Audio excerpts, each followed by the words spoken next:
All right, let's talk about properties of exponents. You can use this video for fundamental counting principle, permutations, probability of events involving not and or, and probabilities of events involving and. So we'll start with properties of exponents specifically for whole numbers.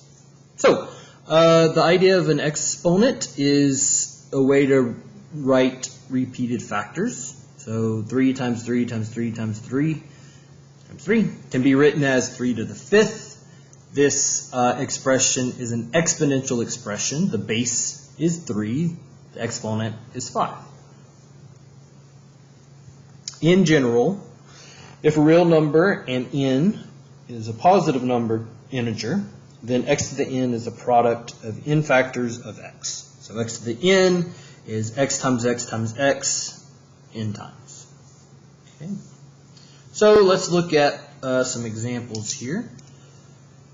First says express the repeated multiplication in exponential notation and then evaluate. So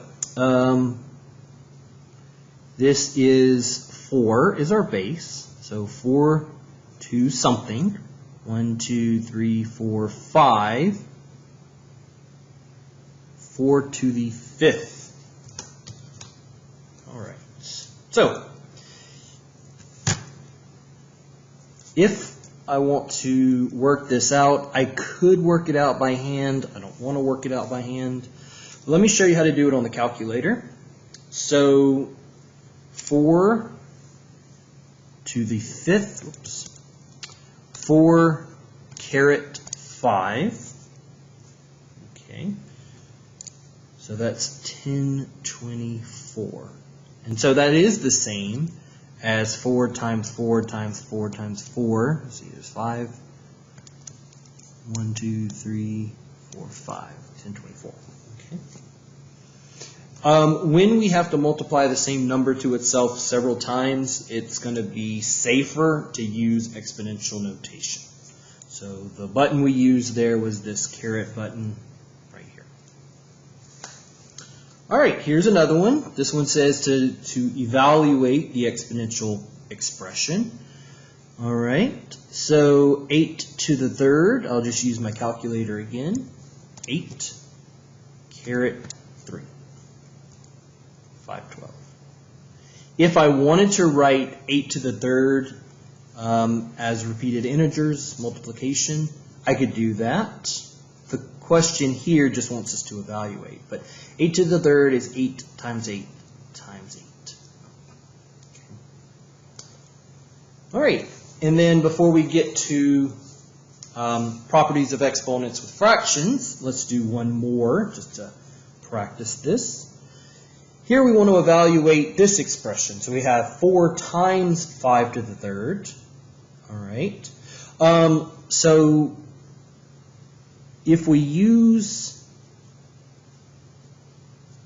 this definition, I'll do it a couple of ways, then this is equal to 4 times, well, 5 to the 3rd is 5 times 5 times 5. So I could type it into the calculator like that. I don't really want to, but let's try it. The numbers are small enough. All right, so it's 500. But I'd rather type this into the calculator directly instead of having to do extra steps. So 4 times 5 to the 3rd, I could use the calculator.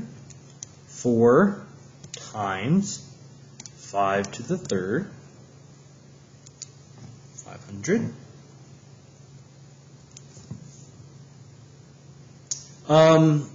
And we're going to discuss order of operations later on. But if we wanted to do this by hand using the exponential stuff, we would need to do the exponential step first. This is assuming you wanted to do this in steps.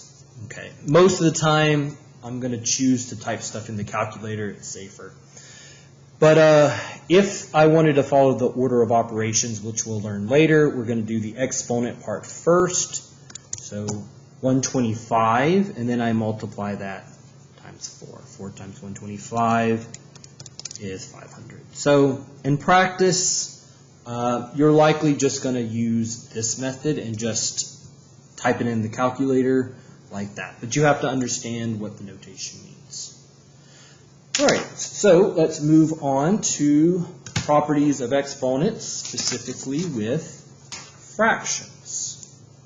All right. So this is going to be called the power of a quotient rule. This one is more complicated, I suppose, just because it involves fractions.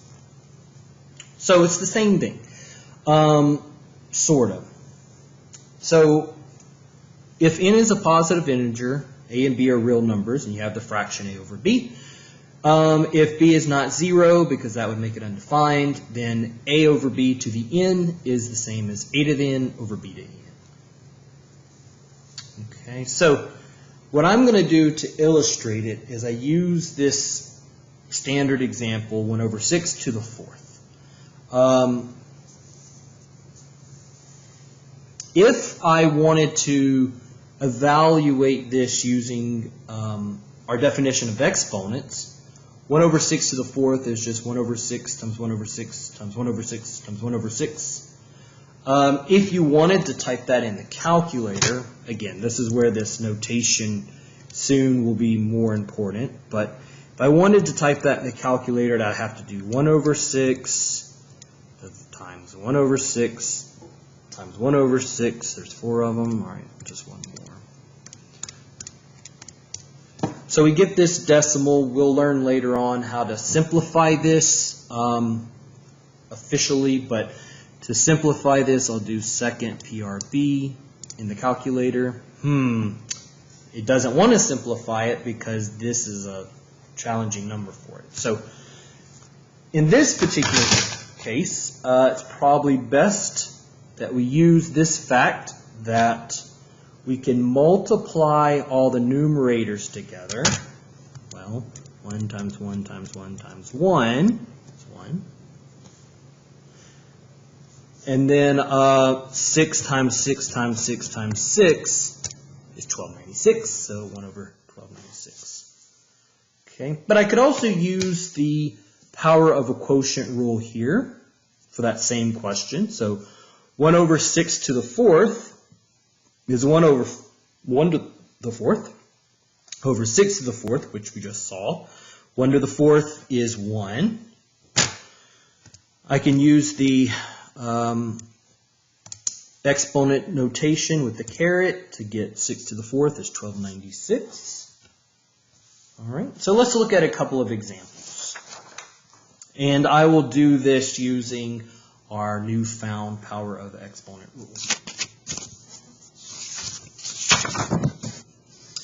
All right, so the first one is going to be similar to the one we just saw. So 1 over 5 to the 3rd, using the rule, is 1 to the 3rd over 5 to the 3rd. Of course, 1 to the 3rd is 1. 5 to the 3rd is 125. I could certainly double check that. 5 to the 3rd is 125. So that's our answer. In this case, I think the calculator might actually simplify that for us. 1 divided by 5 to the 3rd, second PRB. Okay, so in this case, it would simplify it.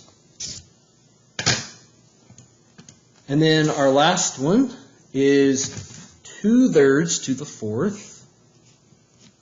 I just thought I would change it up and put a different number in the numerator.